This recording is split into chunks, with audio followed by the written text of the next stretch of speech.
Bonjour les amis et bienvenue sur la chaîne de l'univers de l'Ange Cathy en ce lundi 6 mars 2023. J'espère que vous allez bien. Je reviendrai via le partage que j'ai fait hier en direct. Je reviendrai dessus mais à un autre moment. En attendant, je vais vous lire la phrase du jour. Alors, la phrase du jour. Donc j'espère que vous allez bien. Croire aux anges contribue à faciliter le contact avec eux. Ceci est de Jenny Smeldé. Donc voilà. Alors là, je vais vous faire écouter quelque chose. Je ne vais pas vous le faire visionner, parce que je ne sais même pas si ça va venir jusqu'à vous avec ce que vous allez entendre.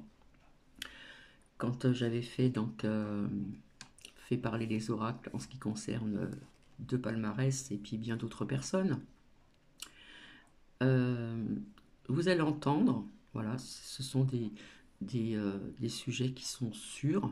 Hein, il n'y a pas de mensonge ni quoi que ce soit. Pour faire bien comprendre un petit peu ce qui s'est passé, ce qui se passe encore certainement, où je vous avais dit que ça sentait mauvais. Voilà. Donc il n'y a pas que le palmarès, bien sûr, il y a d'autres personnes. Donc je vais prendre le risque de vous faire partager et je vous souhaite donc une bonne écoute. Alors ça va durer un petit moment. Voilà, en plus il est pratiquement midi. Je suis rentrée il n'y a pas très longtemps de ce que je devais faire encore comme démarche aussi, de la marche à pied, etc. etc. Je pensais avoir de la pluie, je suis passée à côté des gouttes comme on dit. Voilà. Donc je vous souhaite une bonne écoute, c'est très rapide. Voilà. Et s'il y en a qui veulent me dire ce qu'ils en pensent, ben, il n'y a pas de souci en commentaire en faisant attention à ce que vous notez. Faites des fautes ou des tirets, des arrobas, des machins, des ceci, des cela. Donc je vous souhaite une bonne écoute. Alors peut-être que vous l'avez entendu, j'ai découvert ça encore comment dire, ce matin tôt, parce que j'étais réveillée très tôt. Et puis, pardon, et ça date de 9 jours. Hein. Ce que je vous partage, ça date de 9 jours. 9 jours, pardon. Donc je ne sais plus quand est-ce que j'ai fait les oracles en ce qui concerne le pal de Marès, je ne me rappelle plus. En attendant, je vous souhaite une bonne écoute.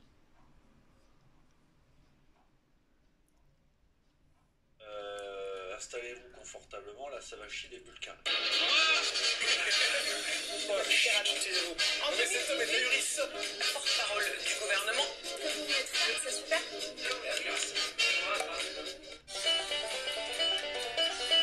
Justement, beaucoup de choses ont été dites jusqu'à présent sur les conditions de l'accident, sur le qui, que, quoi, dont, où. On va pas revenir là-dessus. Je pense que ce serait redondant et à mon avis, voilà, vous qui êtes des gourmands de l'actu, vous êtes au courant du contexte et des principaux éléments. Si je décide aujourd'hui de faire cette vidéo, non, si je décide devant vous de faire cette vidéo, c'est pour parler d'informations qui ont été sorties dans les médias mainstream, comme diraient les Américains de l'Arkansas, mais qui n'ont été sorties qu'une fois, quasiment. Et là, votre serviteur entre en jeu, entre en piste, tel un hippopotame avec un tutu. On va parler de toutes ces informations qui ont été peu égrenées d'une certaine manière. Alors, je pose tout de suite les bases, parce que j'en connais, hein, alerte Julien Pain sur les réseaux sociaux, vous connaissez la maison, jamais je ne céderai à l'appel des informations non vérifiées. Et moi, je ne fais confiance qu'aux grands médias. Comme on dit Julien Pain et la tronche en biais, si les grands médias n'en parlent pas, c'est que ça n'existe pas. Donc j'espère que tout le monde est bien au clair là-dessus. Parce que juste mieux, on n'est pas là pour dire n'importe quoi. Hein, bon, ça c'est dit. Donc, on va remonter en fait l'angle qui nous intéresse le plus, celui de la pédopornographie. Vous le savez, il y a une enquête qui a été ouverte pour détention d'images pédopornographiques, une enquête qui pèse contre Pierre Palmade bien sûr. 2 personnes, une à Bordeaux, une du côté de Paris, ont dit avoir en leur possession des images, des vidéos qui montreraient que Pierre Palmade, notamment consultant des contenus pédopornographiques, également une preuve d'un échange où Pierre Palmade se vanterait de pouvoir... je vais vous retrouver exactement la citation parce que faut le voir pour le croire. croire, comme on dit. Voilà, hein, c'est le Parisien qui avait révélé ça le 20 février, repris par Média bien sur Twitter. L'homme qui accuse Pierre Palmade de pédopornographie affirme l'avoir entendu se vanter de pouvoir disposer d'enfants de 7 et 9 ans pour satisfaire ses penchants sexuels. L'humoriste lui aurait montré des images des victimes sur son téléphone. Donc là, ça se corse. Ça se corse, non pas qu'avant ce n'était pas grave, mais on sort d'un accident de la route sous drogue qui a brisé effectivement une famille, qui a brisé une vie. Voilà. Mais ce qui malheureusement reste un fait divers, avec une vedette dedans, mais un fait divers, et là ça se corse. Parce que là on commence à avoir, une fois encore, des éléments qui touchent à la pédopornographie et des éléments qui sous-entendraient l'existence d'un réseau. On va tout de suite mettre les pieds dans le plat. Les loups solitaires en la matière sont rares.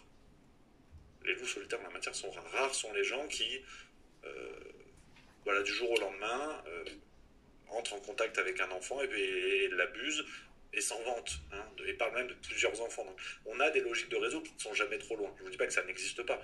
Bien sûr, des loups solitaires dans ce genre d'affaires existent, bien sûr. Mais les affaires les cas de réseau sont quand même, en tout cas, ont été mis en lumière ces dernières années. En premier lieu, l'affaire Epstein. Donc, on va se concentrer aujourd'hui sur ça parce que de ces révélations, on commence à obtenir une toile d'araignée qui, curieusement, nous ramène des noms bien connus. Et dans des affaires parfois graves, parfois lourdes, parfois sérieuses, mais qui jusqu'à présent n'avaient pas attrait à la pédocriminalité. Donc, tout ce que je vais vous dire, là, j'ai essayé de vous faire un petit script comme une vidéo pour YouTube. Ah, il y a du boulot. T'as vu, j'ai même ouvert le bouton de la chemise, j'avais chaud. Tout ce que je vais vous dire vient de médias reconnus, vous verrez, de toute façon je vous afficherai toutes les sources, il n'y a pas de problème là-dessus. Médias reconnus pour tenter de regarder la toile d'araignée autour de ces révélations. Alors, prenons toutes les précautions d'usage, et d'ailleurs on verra que dans les médias, il y a des gens en termes de précautions, vraiment ils y sont allés plein gaz. Prenons toutes les précautions, l'enquête est en cours, les plaintes doivent être vérifiées, validées, il y a une enquête, et en France on a la présomption d'innocence. Donc il y a plein d'affaires où je suis content de dire attention, présomption d'innocence, ça doit aussi être le cas, on doit être juste, sinon si nous-mêmes on est biaisé, ça n'a aucun sens de faire cette vidéo. Rappelons également que je ne suis pas juge, pas enquêteur, pas journaliste, donc je me base sur des sources de journalistes avérés. Maintenant, mon avis n'est que mon avis, je ne suis pas un tribunal, je ne suis rien du tout. C'est juste pour vous donner une photographie de la situation, des personnes en présence et des antécédents de certaines de ces personnes que vous connaissez sûrement. Donc, tout commence le 10 février. Alors, le 11 février, le 11 février, c'est le jour de l'accident. C'est le jour de l'accident. Et au moment où l'information circule, on a la cérémonie des victoires de la musique qui se tient. Et à partir de là,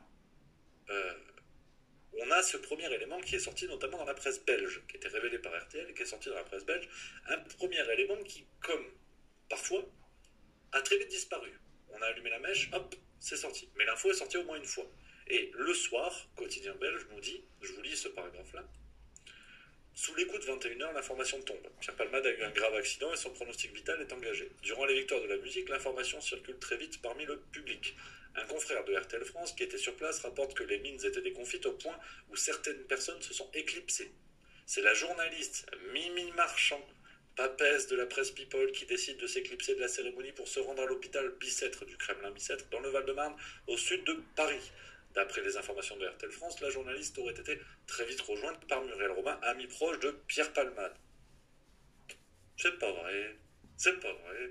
Mimi Marchand. Alors, qui est donc Mimi Marchand? Vous allez voir, c'est un cluedo que je vous propose. Parce que Mimi Marchand, si vous suivez l'actualité politique, et même si vous suivez juste mieux, ça je n'en doute pas, jamais je ne douterai de vous là-dessus.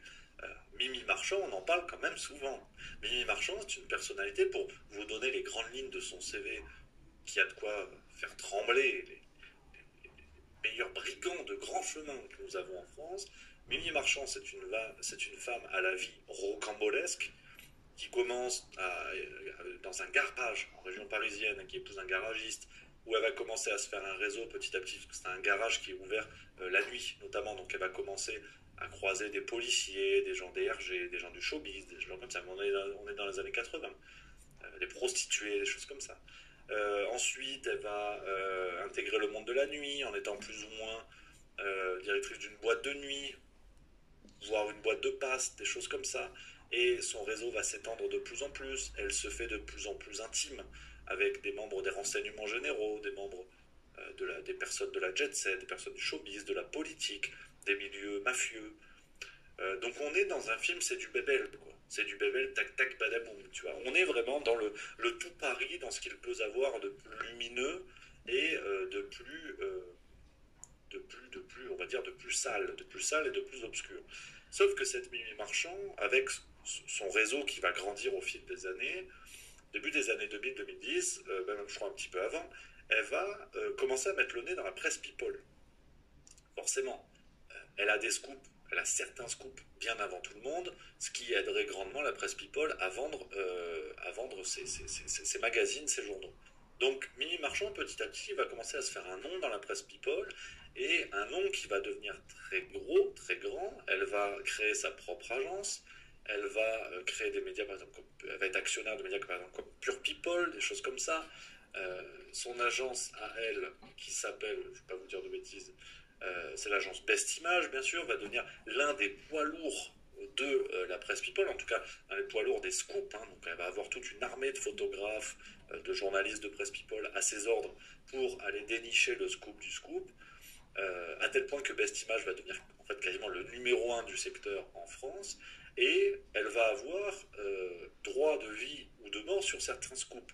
C'est-à-dire que avec son réseau, elle a la capacité de faire chanter des gens sous peine de révéler des dossiers. Donc ça peut être du milieu politique, du milieu financier, du milieu culturel. C'est une logique assez simple. Je sais ça sur toi, facilite-moi telle ou telle chose, accorde-moi telle ou telle faveur, et ça ne sort pas. Donc c'est une logique tout à fait classique, comme on peut voir dans les tabloïds britanniques, dans la presse people aux États-Unis. Enfin, c'est du classique. Sauf que ça va se corser. Parce que l'ascension de Mimi Marchand ne va pas s'arrêter là. L'ascension de Mimi Marchand va continuer dans le monde politique à très haut niveau, et ce, dès 2014-2015. Mimi Marchand est proche d'un certain Xavier Niel, grand patron du groupe Iliad Free, que vous connaissez, milliardaire français, parmi les plus gros milliardaires français. Et c'est le moment où Emmanuel Macron veut commencer à se constituer une image présidentiable, alors qu'à ce moment-là, on est en 2015-2016, un bruit court dans le tout Paris que Emmanuel Macron serait l'amant de Mathieu Gallet, à ce moment-là, grand patron de Radio France. Effectivement, beau comme tout, et le bruit commence à se répandre que les deux fileraient une relation un peu cachée, un peu obscure, et à ce moment-là, Brigitte Macron, qui veut faire taire la rumeur pour assurer le début de présidentiabilité de son mari, va chercher à faire ce qu'elle peut pour faire taire cette rumeur-là, notamment à atteindre les milieux de la presse people pour que ça se casse la gueule. Brigitte Macron connaît Xavier Niel pour une raison relativement simple, c'est une logique de réseau une fois de plus. Brigitte Macron a eu dans sa classe un enfant de la famille Arnaud, on connaît, hein, le milliardaire français, dont la fille est mariée avec Xavier Niel.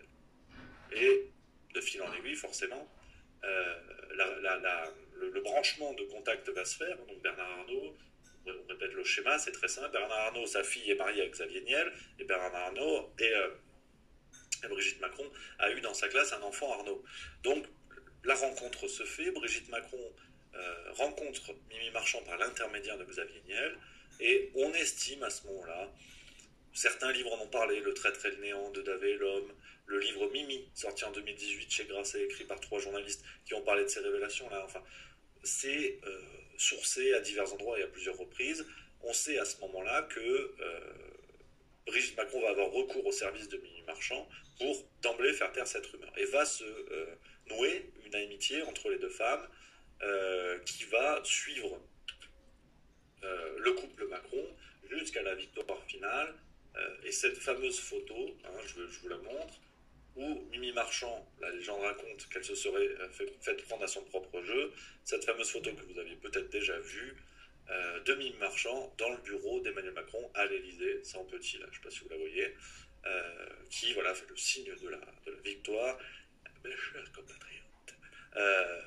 Donc, on a une Mimi Marchand qui va suivre le couple Macron jusqu'au bout. La légende raconte que cette photo aurait fuité, qu'elle n'était pas destinée à sortir dans la presse, et que Mimi Marchand aurait été prise à son propre jeu. Bon, c'est la légende. Et puis, comme on dit en latin, on s'en bat les couilles. Donc, voilà, pour vous poser un petit peu le personnage, Mimi Marchand, aussi pêle-mêle, hein, elle a vraiment une vie rocambolesque. Elle a fait de la prison pour transport de drogue, 500 kg de hashish dans une camionnette, elle se fait chipper, elle a fait de la prison. Bon, je vous mets un petit résumé BFM TV de 1 minute 30 pour avoir une version un peu plus propre, on va dire, de ce que je vous dis là. Elle est parmi les premiers arrivés. Ce jour-là, on enterre Charles Aznavour. Michel Marchand, dite Mimi, ne laisse passer que les invités triés sur le volet. Ce qui a été fait pour la famille, extrêmement réduité. Donc c'est pas possible parce qu'il n'y a pas de place. Au cœur du dispositif, comme à chaque fois, la reine des paparazzis connaît tout le monde, show business, politique.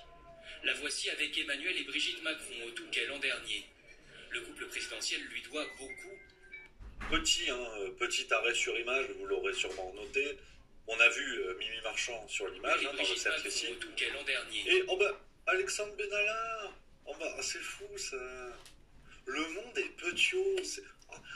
Arrête. Le couple présidentiel lui doit beaucoup. Elle a façonné leur image au fil des unes de la presse People. Les auteurs de ce livre racontent comment Mimi Marchand a accompagné les Macron. Les auteurs du fameux livre Mimi dont je vous parlais, sorti chez Grasset, donc Jean-Michel Descuges, Pauline Guénat et Marc Le Plongeon, un bouquin où il y a vraiment un joli paquet de révélations. Au cœur du pouvoir, un symbole, cette photo prise dans le bureau du président.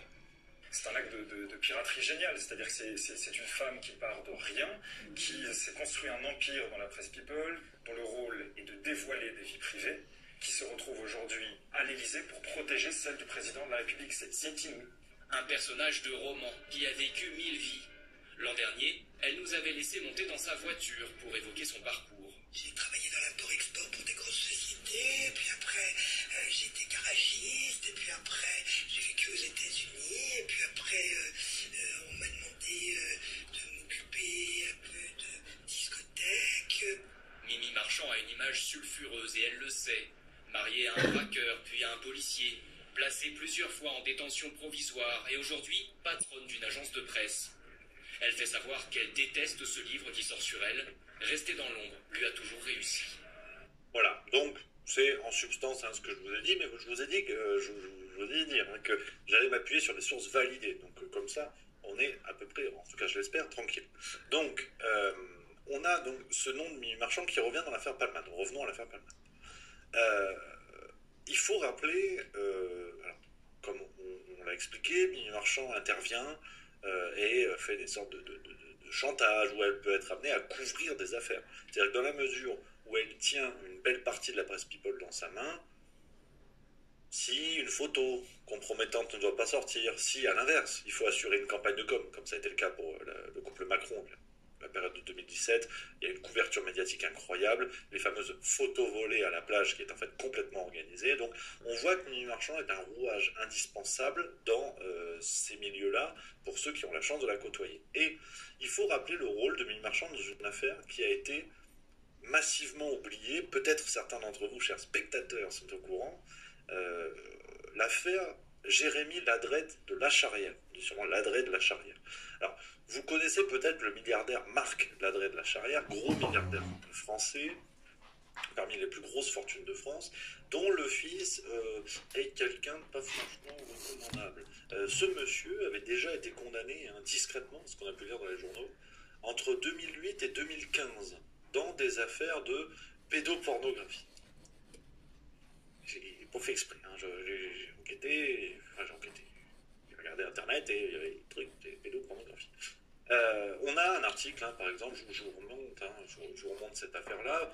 Je ne sais pas dans le chat, dites si vous en avez déjà entendu parler, dans le chat, dans le commentaire.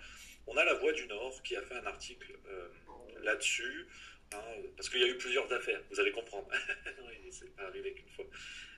On apprend que ce monsieur, ça c'était en l'occurrence la condamnation qu'il a eu, la condamnation la plus récente, on va y revenir, mais il y a un élément qui est intéressant que je voulais vous montrer, c'est La Voix du Nord, journal de presse, La Voix du Nord, qui donne un élément, mais pour vous dire le niveau d'horreur où on est.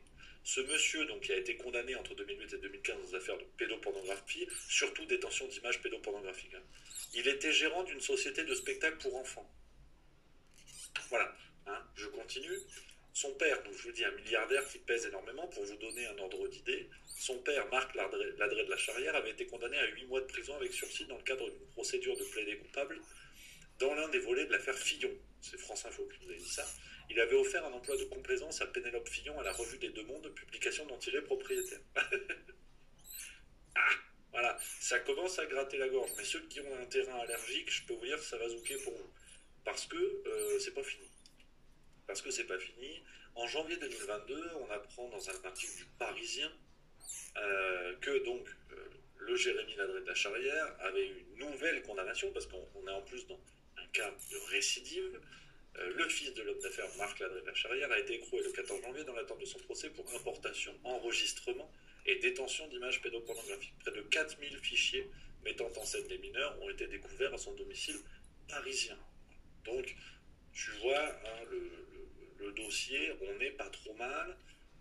On a Sud-Ouest le 19 février qui nous avait donné la condamnation pour ce monsieur, donc détention d'images pédopornographiques, cas de récidive, 4000, enfin très exactement 3850 documents.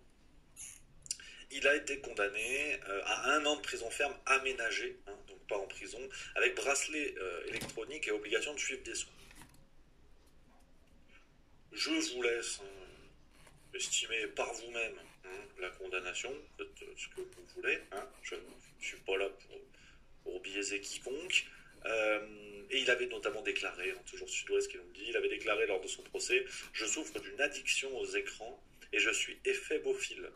J'aime regarder les corps dénudés de jeunes filles âgées de 11 ou 12 ans. Alors, éphébophile, c'est pédophile. En fait, voilà, non mais cherchez pas, ça sert à rien de faire du latin ou quoi, pédophile.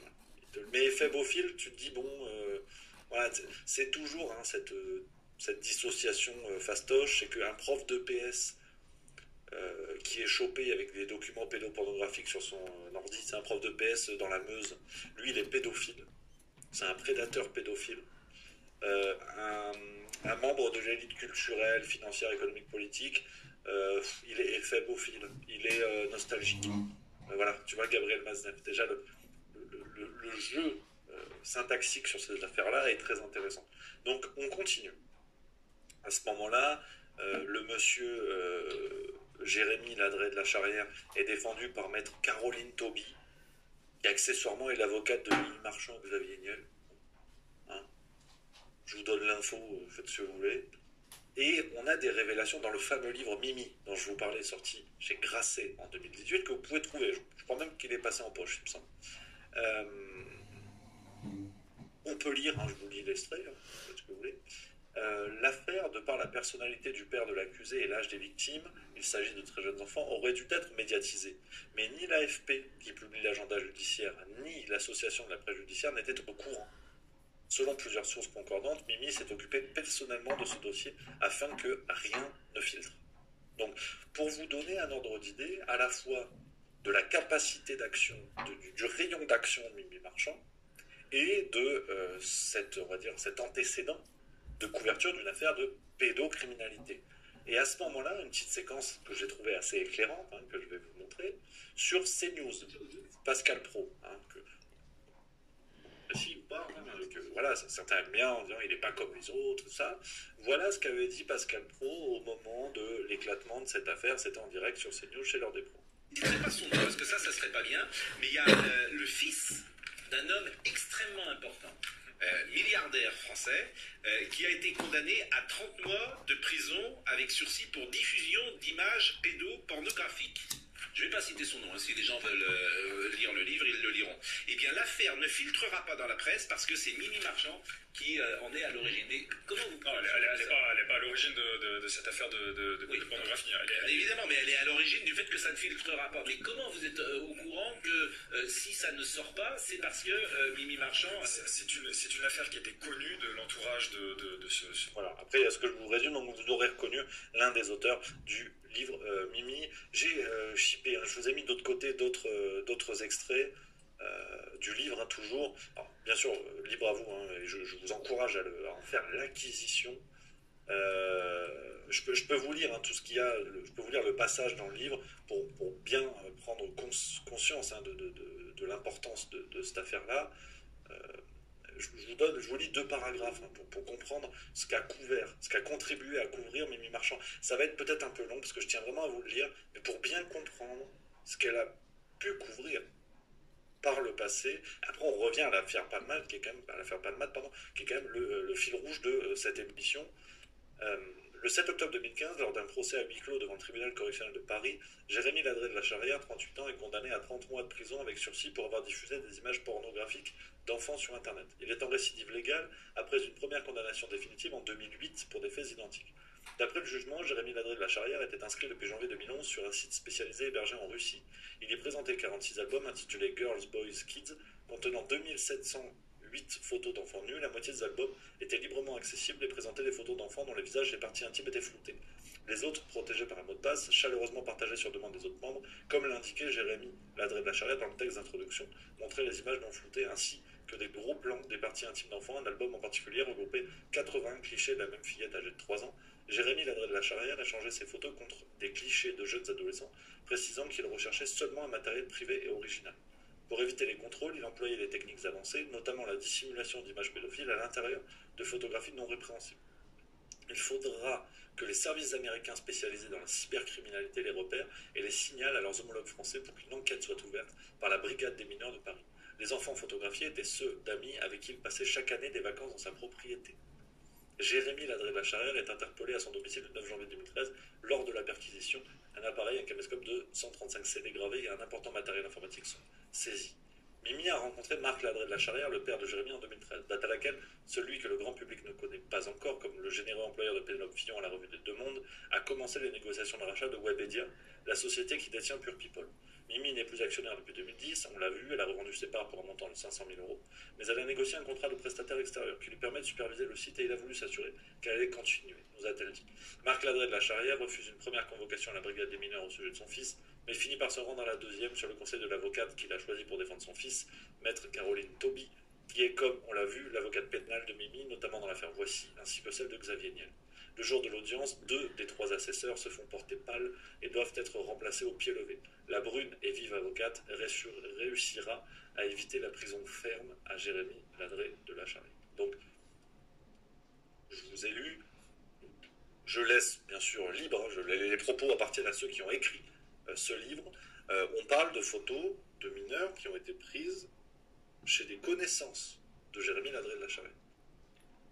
Donc, quand je vous parlais au début de l'émission de logique de réseau et que rares étaient les loups solitaires, on a une configuration qui est proche de celle de l'affaire Duhamel. Cette fameuse maison de vacances où Duhamel abusait de son beau-fils. Enfin, bref.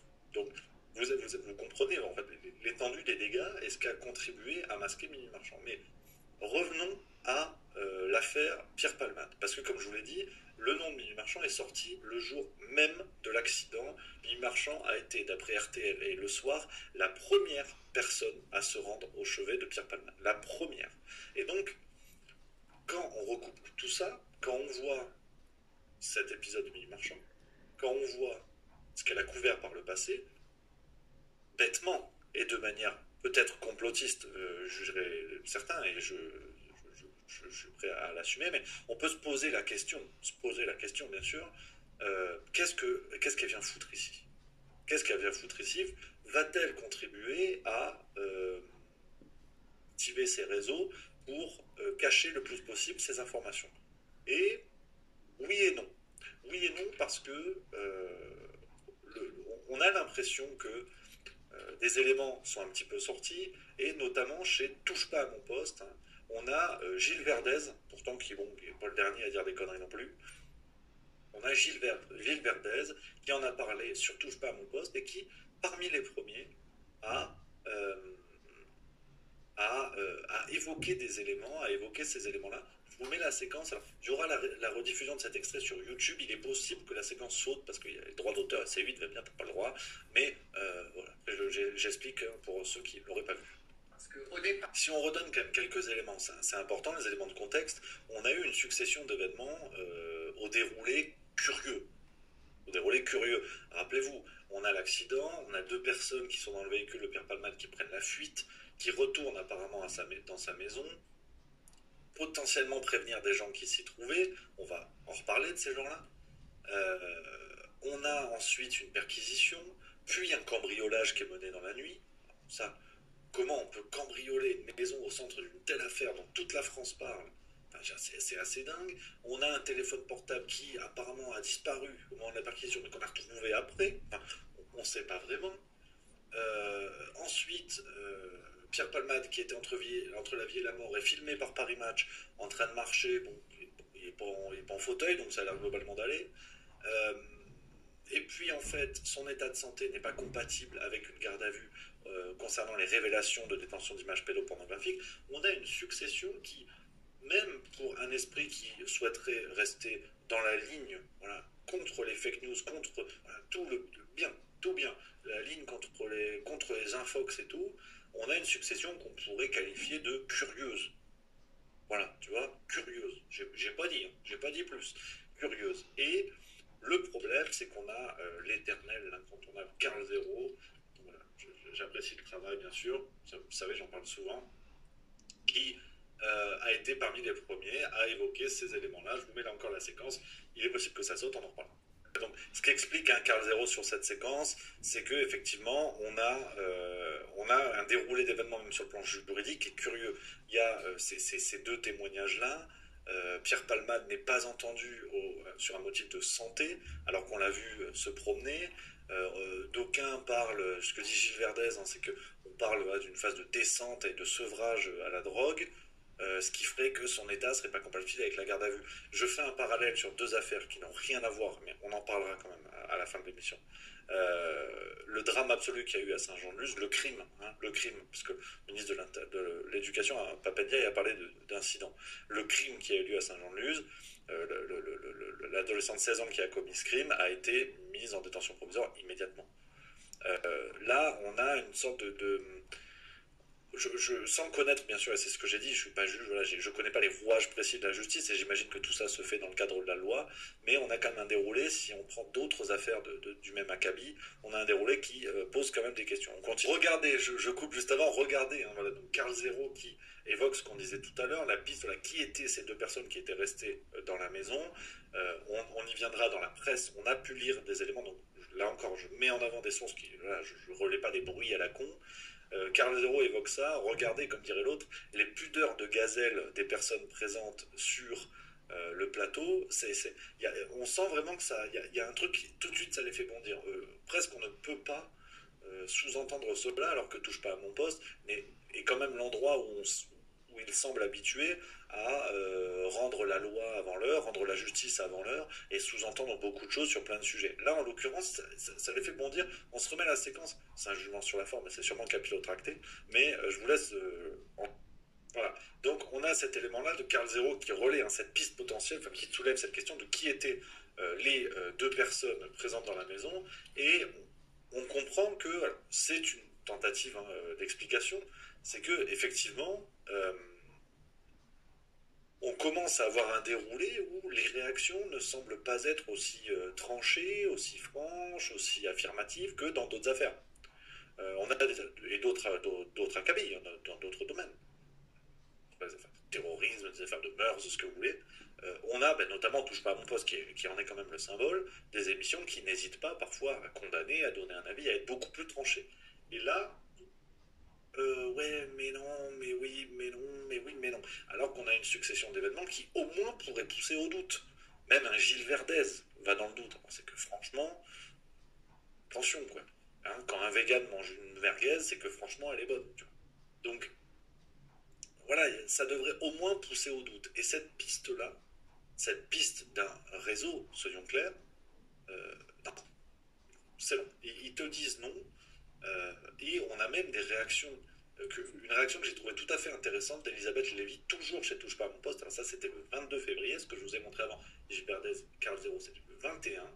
Le 22, on a Elisabeth Lévy, donc une habituée de CNews, rédactrice en chef, il me semble, du magazine mensuel Causeur, qui vient prendre la défense, clairement, de Pierre Palmade, dans des mots qui sont là encore curieux dans la mesure où Elisabeth Lévy avait fait un édito dans Causeur justement il y a, il me semble, 3 ou 4 mois, où elle parlait de l'affaire Matzneff et il y avait une défense assez claire dans une logique de laissons-le tranquille, quoi.